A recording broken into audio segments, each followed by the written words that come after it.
Hello everyone. आज की इस वीडियो में हम लोग समझेंगे इंडियन कॉन्स्टिट्यूशन के अंदर आर्टिकल 245 के बारे में, यानी भारतीय संविधान के अंदर अनुच्छेद 245 को समझेंगे। देखिए, अब इसके अंदर जाने से पहले हम लोग कुछ थोड़ा सा इसके बैकग्राउंड को समझ लेते हैं। देखिए, जो कॉन्स्टिट्यूशन है हमारे देश का, ये फेडरलिज्म के ऊपर बेस्ड है, यानी जो हमारा कॉन्स्टिट्यूशन है ये एक फेडरल कॉन्स्टिट्यूशन है। फेडरल कॉन्स्टिट्यूशन के अंदर एक सबसे फेडरल कॉन्स्टिट्यूशन की जो फेडरल संविधान होती है, इसकी एक बहुत इंपॉर्टेंट विशेषता होती है, यानी एक इंपॉर्टेंट कैरेक्टरिस्टिक होती है कि यहाँ पे डिस्ट्रीब्यूशन ऑफ पावर्स होता है, यानी ताकत जो होती है वो दो भाग में बटी होती है। जैसे आप देखिए कि एक पार्लियामेंट है यहाँ पे कानून बनाने वाली, और एक स्टेट के अंदर विधायिका जो बॉडी है, यानी जो लेजिस्लेचर्स है जो स्टेट में कानून बना रहे हैं। जैसे आप देखिए कि एक सुप्रीम कोर्ट है, एक हाई कोर्ट है, जिनका जो ज्यूरिसडिक्शन है वो पूरे स्टेट में है। उसी तरीके से जैसे एक प्राइम मिनिस्टर है और आप देखेंगे एक स्टेट के अंदर चीफ मिनिस्टर है, तो यहाँ पे डिस्ट्रीब्यूशन ऑफ पावर्स होता है। पावर जो है दो भाग में बटा होता है, एक जो सेंटर के पास होता है, दूसरा जो स्टेट्स के पास होता है। तो अब अगर पावर बटा हुआ है किसी एक कंट्री के अंदर, तो जाहिर सी बात है कि बहुत सारे सरकमस्टांसेस आएंगे, बहुत सारे सवाल आएंगे कि कोई कानून सेंटर ने बनाया, कोई कानून स्टेट ने बनाया, अगर वो टकराएंगे तब क्या होगा। अगर इमरजेंसी लग गई तो किसका कानून किसके ऊपर भारी पड़ेगा। तो इस तरह के बहुत सारे सवाल हैं। सेंटर जो होगा उसका जो कानून होगा कहां तक फैलेगा, किस हद तक फैलेगा, स्टेट जो कानून बनाएगा वो कहां तक फैलेगा। इसी तरीके से लेजिस्लेटिव रिलेशंस को सही ढंग से काम करने के लिए हम लोगों ने 3 लिस्ट बना दिया। जब आप आर्टिकल 246 पढ़ेंगे तो उसके अंदर इन 3 लिस्ट के बारे में बात करी गई है। ये तीनों लिस्ट आपको मिलेगी इंडियन कॉन्स्टिट्यूशन के अंदर 7th शेड्यूल में। अब ये 7th शेड्यूल आपको कहां मिलेगा? 7th शेड्यूल जो है ये आपको बेयर एक्ट जो होगी आपके पास इंडियन कॉन्स्टिट्यूशन की, एकदम उसके लास्ट में मिलेगा 7th शेड्यूल। अब इन 3 लिस्ट को बना दिया गया, जिसमें एक यूनियन लिस्ट, एक स्टेट लिस्ट और एक कंकरेंट लिस्ट। यूनियन लिस्ट के अंदर वो सब्जेक्ट्स डाल दिए गए जिसमें यूनियन गवर्नमेंट को पावर दे दिया गया, यूनियन को पावर दे दिया गया कि वो उन सब्जेक्ट्स पे कानून बना सकती है। वो कौन कौन सी चीजें हैं? जैसे डिफेंस हो गया, फॉरेन अफेयर्स हो गया, जो यूनियन से रिलेटेड टैक्सेस हो गए। उसी तरीके से एक स्टेट लिस्ट बना दी गई जिसमें स्टेट को पावर दिया गया कि वो उन सब्जेक्ट्स के ऊपर कानून बना सकते हैं। इसके अंदर क्या क्या चीजें आती हैं? जैसे हेल्थ हो गया, पुलिस हो गया, फॉरेस्ट से रिलेटेड, पब्लिक ऑर्डर। और एक कंकरेंट लिस्ट बना दी गई जिसमें दोनों को पावर दे दिया गया कानून बनाने का। इस कंकरेंट लिस्ट के अंदर जनरल लॉस के सब्जेक्ट आते हैं, जैसे पब्लिक वेलफेयर से जुड़ा हुआ मामला, सिविल क्रिमिनल प्रोसीजर से जुड़ा हुआ मामला, मैरिज से जुड़ा हुआ मामला, एजुकेशन से जुड़ा हुआ मामला। लेकिन उसके बाद भी यूनियन पार्लियामेंट को कॉन्स्टिट्यूशन द्वारा ज्यादा शक्ति दी गई है स्टेट लेजिस्लेचर के मुकाबले। तो इस तरह के बहुत सारे सवाल हैं। तो इसीलिए ये जो पार्ट 11 है इंडियन कॉन्स्टिट्यूशन का, इसका जो सबसे पहला चैप्टर है ये लेजिस्लेटिव रिलेशंस के ऊपर डील करता है।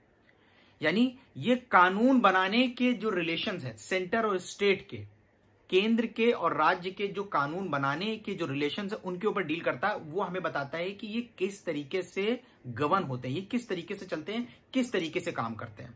तो इसी चैप्टर के अंदर आज हम लोग आर्टिकल 245। अब वीडियो को आगे बढ़ाने से पहले अगर अभी तक आपने मुझे फेसबुक, इंस्टाग्राम और ट्विटर के ऊपर फॉलो नहीं किया है तो जल्द से जल्द फॉलो कर लीजिए। मेरे सारे सोशल मीडिया का लिंक आपको इस वीडियो के डिस्क्रिप्शन के अंदर मिल जाएगा। और इंस्टाग्राम पे मैं अक्सर लाइव आता हूं, मैं इंस्टाग्राम पे प्रीवियस ईयर के क्वेश्चन पेपर शेयर करता हूं। इंस्टाग्राम पे मेरी आईडी है नजीब खान 11, वो भी आपको इस वीडियो के डिस्क्रिप्शन के अंदर मिल जाएगी। अब आप बेयर एक्ट के अंदर आर्टिकल 245 खोल लीजिए इंडियन कॉन्स्टिट्यूशन का और मेरे साथ पढ़िए इसको। देखिए, आर्टिकल 245 कह रहा है extent of laws made by parliament and by the legislatures of states, यानी कितना फैलाव होगा जो कानून बनाएगा पार्लियामेंट और स्टेट लेजिस्लेचर। ये कह रहा है subject to the provisions of this constitution, इस संविधान के जो प्रावधान है उनको ध्यान में रखते हुए पार्लियामेंट में make laws for the whole or any part of the territory of India.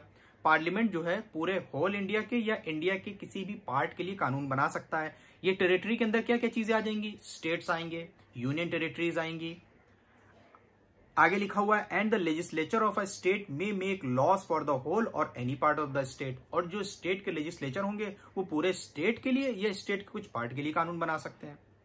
आगे लिखा हुआ है इसके आर्टिकल 245 के क्लॉज 2 के अंदर no law made by parliament shall be deemed to be invalid on the ground that it would have extra territorial operation. कोई भी कानून अगर पार्लियामेंट बनाता है वो तो इस वजह से इनवैलिड नहीं होगा इस आधार पे कि उसका एक्स्ट्रा टेरिटोरियल ऑपरेशन है। इसका क्या मतलब हुआ एक्स्ट्रा टेरिटोरियल ऑपरेशन का?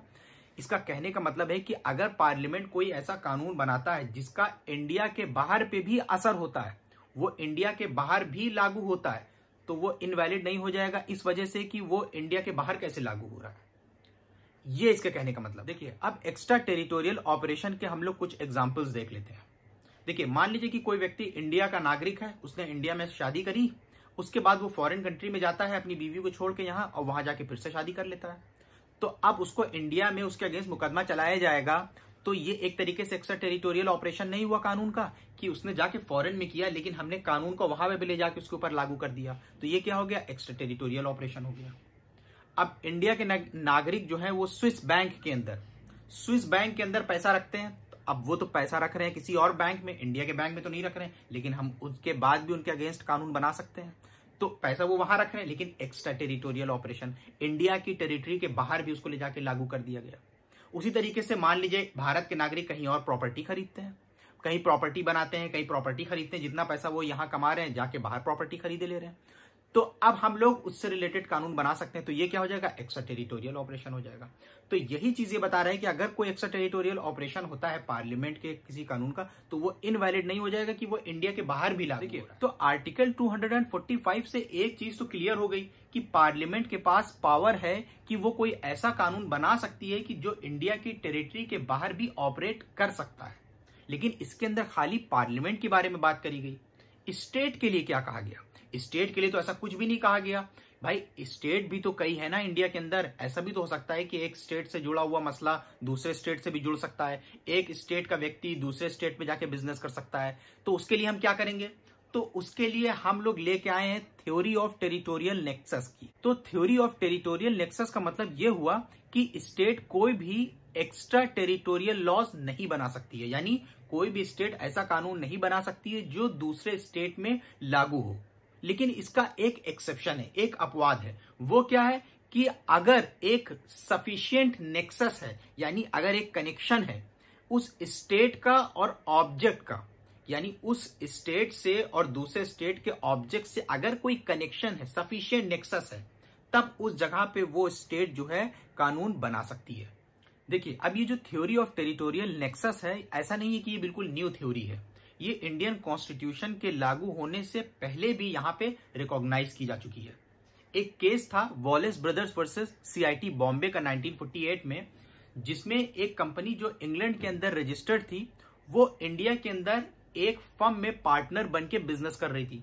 तो इंडिया की जो टैक्स अथॉरिटीज ने उसके ऊपर टैक्स लगाया, तो इंडिया की टैक्स अथॉरिटीज का उसके ऊपर टैक्स लगाने को कोर्ट ने वैलिड बताया। हालांकि वो कंपनी कहां की थी? वो कंपनी इंग्लैंड में रजिस्टर्ड थी और इंडिया में आके बिजनेस कर रही थी। तो बोला गया कि यहां पे जो एक सफिशिएंट नेक्सस है, मतलब कि वो कंपनी का और इस कंट्री का एक जुड़ाव है, एक नेक्सस है, तो इंडियन जो टैक्स अथॉरिटीज हैं वो उसके ऊपर टैक्स लगा सकती हैं, ये वैलिड। अब इस थ्योरी ऑफ टेरिटोरियल नेक्सस का हम लोग एक एग्जांपल लेते हैं।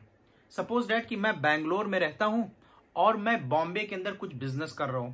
अब बॉम्बे के अंदर अगर मेरे ऊपर टैक्स लगाया जाता है मेरे काम को लेके, मेरे बिजनेस को लेके, तो ये टैक्स लगाना बॉम्बे का पूरी तरीके से वैलिड होगा। क्यों? क्योंकि यहां पे एक सफिशिएंट नेक्सस है, सफिशिएंट कनेक्शन है जो स्टेट है और ऑब्जेक्ट को लेके। भाई, ऐसा तो नहीं करा है बॉम्बे ने, ऐसा तो नहीं किया है बॉम्बे ने कि जाके जो व्यक्ति बैंगलोर में रह रहा हो या जो कर्नाटका का कोई व्यक्ति हो, जाके उसके ऊपर ऐसी टैक्स लगा दिया गया हो। लेकिन एक कनेक्शन है कि मैं बैंगलोर से बॉम्बे के अंदर बिजनेस कर रहा हूं, तो एक स्टेट और जो ऑब्जेक्ट है उसके अंदर एक कनेक्शन है, तो ये टैक्स लगाना पूरी तरीके से वैलिड होगा। अब यहां पे मैंने बॉम्बे का नाम क्यों इस्तेमाल किया? क्योंकि सेम इसी से मिलता जुलता है फैक्ट्स पे एक केस है, state of Bombay versus RMDC AIR 1957 का। बाकी पार्लियामेंट का जो पावर है एक्स्ट्रा टेरिटोरियल लॉज बनाने का, उसके ऊपर हम ऑलरेडी शुरुआत में बात कर ही चुके हैं कि पार्लियामेंट के पास पावर है कि वो अपने लोग जो भारत के नागरिक हैं उनकी प्रॉपर्टीज है उसको लेके कानून बना सकते हैं जो एक्स्ट्रा टेरिटोरियल ऑपरेट कर सकते। अब आज की वीडियो में बस इतना ही। अब अगर आपको ये वीडियो पसंद आई तो इसको लाइक जरूर कीजिएगा और हम कोशिश करेंगे कि ये जो चैप्टर है लेजिस्लेटिव रिलेशन का, सेंटर और स्टेट का, इसको एक एक आर्टिकल द्वारा कवर कर। बाकी नेक्स्ट वीडियो में मिलते हैं, तब तक आप सेफ रहिए। वीडियो में मिलते हैं।